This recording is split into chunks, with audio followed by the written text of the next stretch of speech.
उत्तरकाशी जिले के धराली में 5 अगस्त 2026 को आई भीषण आपदा को अब 1 साल पूरा हो गया है। 1 साल पहले मलबे, तबाही और सन्नाटे की जो तस्वीरें पूरे देश ने देखी थी, आज वही धराली साहस, पुनर्निर्माण और नई उम्मीद की मिसाल बनकर सामने आया हुआ है। जिन रास्तों पर मलबा पसरा था, वहां आवाजाही समान हो चुकी है।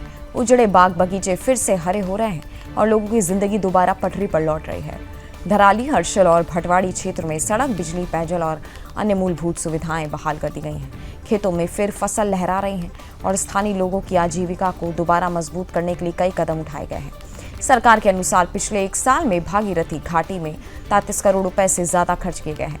इनमें 16 करोड़ रुपए विकास और पुनर्वास कार्यों पर और 17 करोड़ रुपए से ज्यादा प्रभावित परिवारों की सहायता पर खर्च किए गए हैं। किसानों को बीज और पौधे उपलब्ध कराए गए, बागों के नुकसान का मुआवजा दिया गया, पशुपालन को बढ़ावा मिला और सिंचाई, पेयजल और बिजली की व्यवस्थाएं सुधारी गईं। साथ ही बाढ़ सुरक्षा कार्यों को भी मजबूत किया गया ताकि भविष्य में ऐसी आपदाओं के प्रभाव को कम किया जा सके और क्षेत्र में पर्यटन और रोजगार को नई गति मिल सके।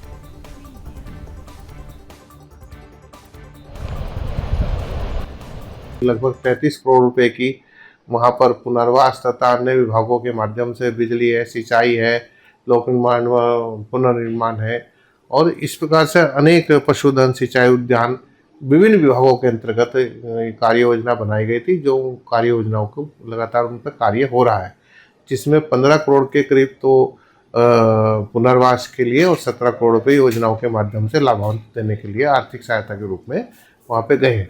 इसलिए थराली के अंतर्गत सरकार के द्वारा आपदा विभाग के माध्यम से जो भी संभव वहाँ किया जाना था कर रही है और निरंतर रूप से जैसी आवश्यकता रहेगी करते रहेंगे।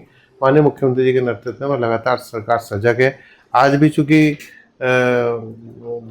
आपदा का कार्यकाल चल रहा है, मानसून सत्र है, तो कोई भी घटनाक्रम यदि बदलता है तो उसमें माननीय मुख्यमंत्री जी के नेतृत्व में लगातार 24/7 पर हम सब लोग तैयार रहते हैं।